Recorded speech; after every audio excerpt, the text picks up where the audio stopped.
El Señor esté con vosotros. Y con tu espíritu. Lectura del Santo Evangelio según San Mateo. Gloria a ti, Señor. Cuando se marcharon los magos, el ángel del Señor se apareció en sueños a José y le dijo: levántate, coge al niño y a su madre y huye a Egipto. Quédate allí hasta que yo te avise, porque Herodes va a buscar al niño para matarlo.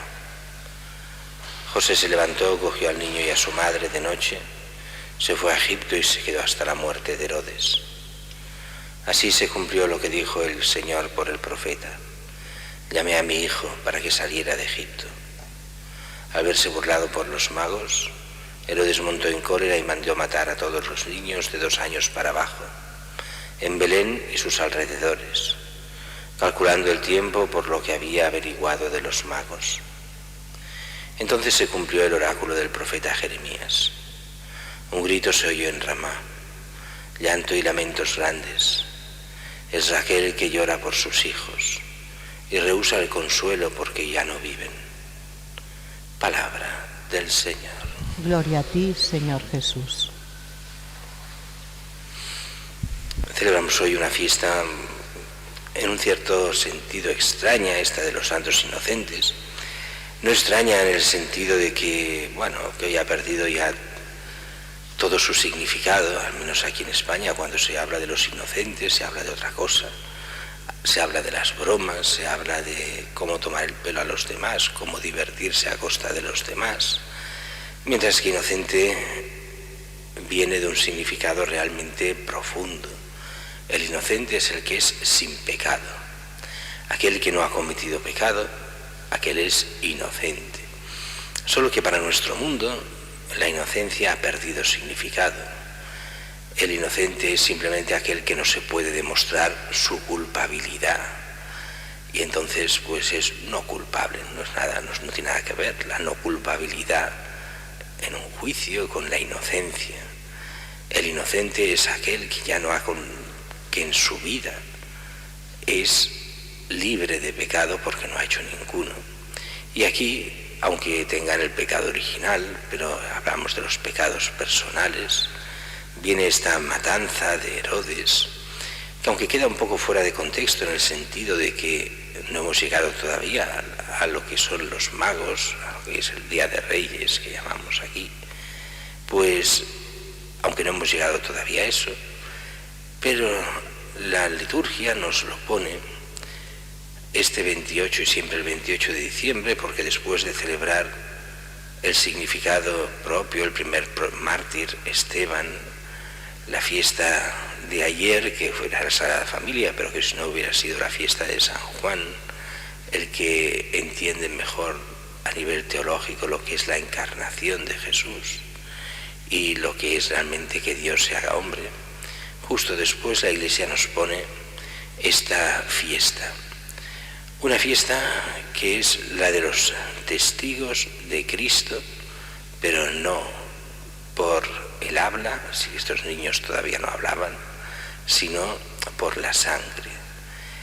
Y aquí habrían muchísimas reflexiones a hacer diferentes y nos llevarían a muchas homilías distintas. Por una parte está la crueldad de Herodes. Fijaros que en aquel momento, cuando uno leía antiguamente estos textos, todo el mundo estaba claro. ¿Quién es el malo? Aquí el malo es Herodes. Hoy no está tan claro, porque hoy la mentalidad de la gente ha cambiado radicalmente. Cuando hay un mal, la gente ya no es capaz de ver quién hace el mal, sino el problema es el que desencadena el mal.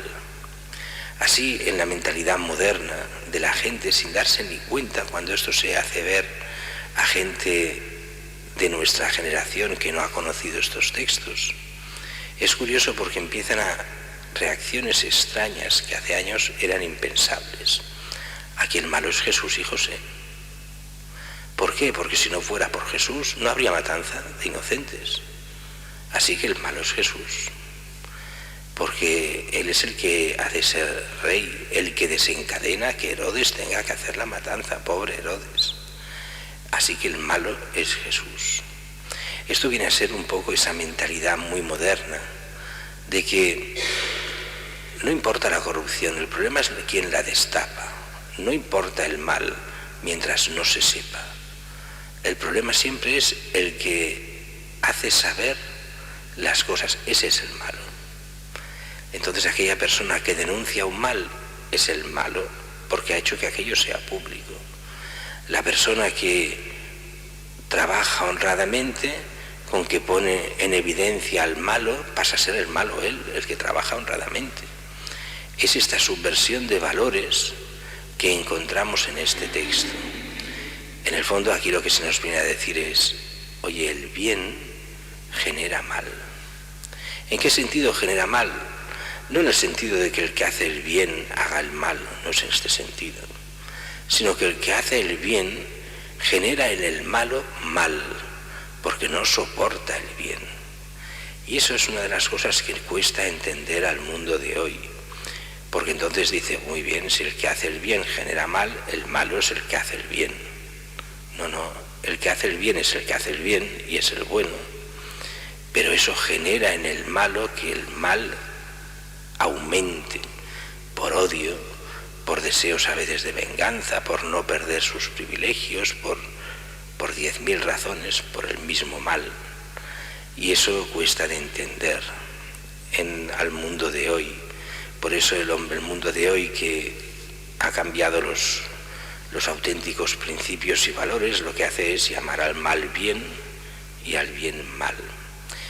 También es verdad que en los últimos años siempre se asocia a este texto de hoy de la matanza de los inocentes, de Herodes que quiere matar al Mesías. Se le asocia también otro de los males de nuestro mundo. ¿Cuáles son los niños que hoy mueren?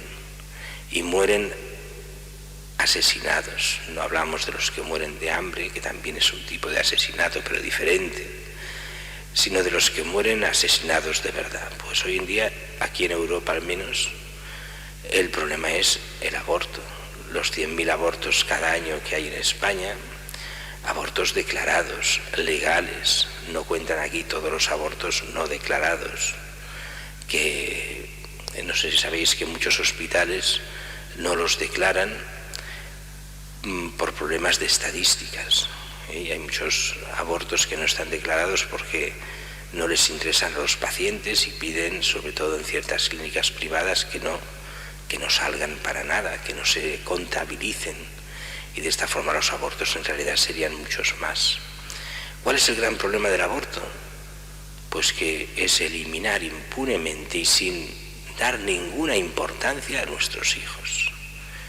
Decía la futura Santa Teresa de Calcuta, la que ya está aprobada su canonización, decía que es el peor crimen de la humanidad, no hay otro peor, porque es tener al único inocente.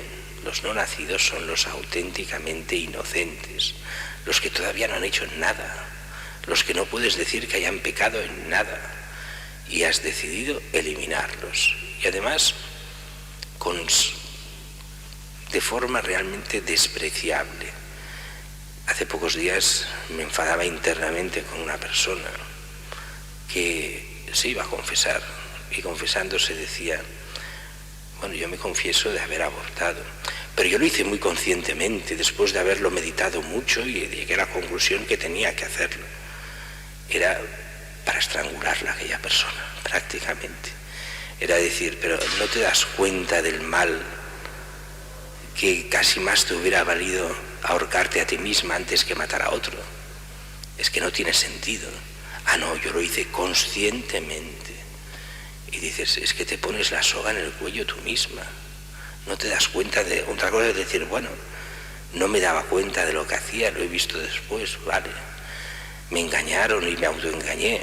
Bueno, no, lo hice conscientemente, sabiendo perfectamente lo que hacía. Y dices, pero es que es gravísimo.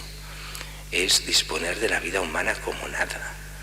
¿Y con qué derecho se puede disponer de esta vida humana? Nos escandalizamos de Herodes, que al final tampoco debieron ser muchos niños los que murieron. 40, 50, 100 como mucho, algunos dicen que menos y todo. No importa el número, cada uno es importante en sí mismo. El problema de nuestra sociedad es que nos escandalizamos de lo que hacen los demás y no nos escandalizamos de lo que hace nuestra misma sociedad, que muchas veces es mucho peor que aquello que condenamos de otros. Pero aquí también podríamos decir nosotros en España, se oye un grito, ya no en Rama, sino aquí, llantos y lamentos grandes. Es Raquel que llora por sus hijos y rehúsa el consuelo porque ya no viven. También los cristianos tendríamos que decir lo mismo.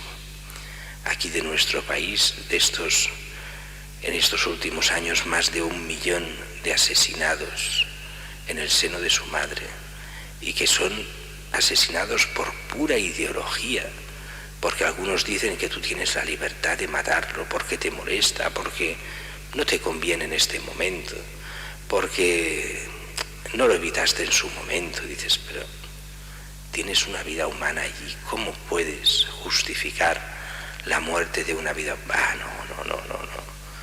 No, esto es fanatismo. ¿Cómo vas a hablar de vida humana si no ha nacido todavía? Cualquier cosa es fanatismo.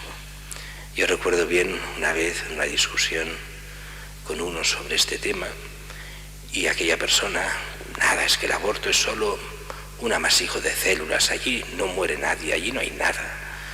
Sois los católicos unos fanáticos. Y al cabo de meses de esto, su mujer pobre tuvo un aborto no querido y perdió el hijo que esperaba. Entonces sí, entonces había perdido un hijo. Y entonces decías, bueno, oye, perdona, ¿de qué vas?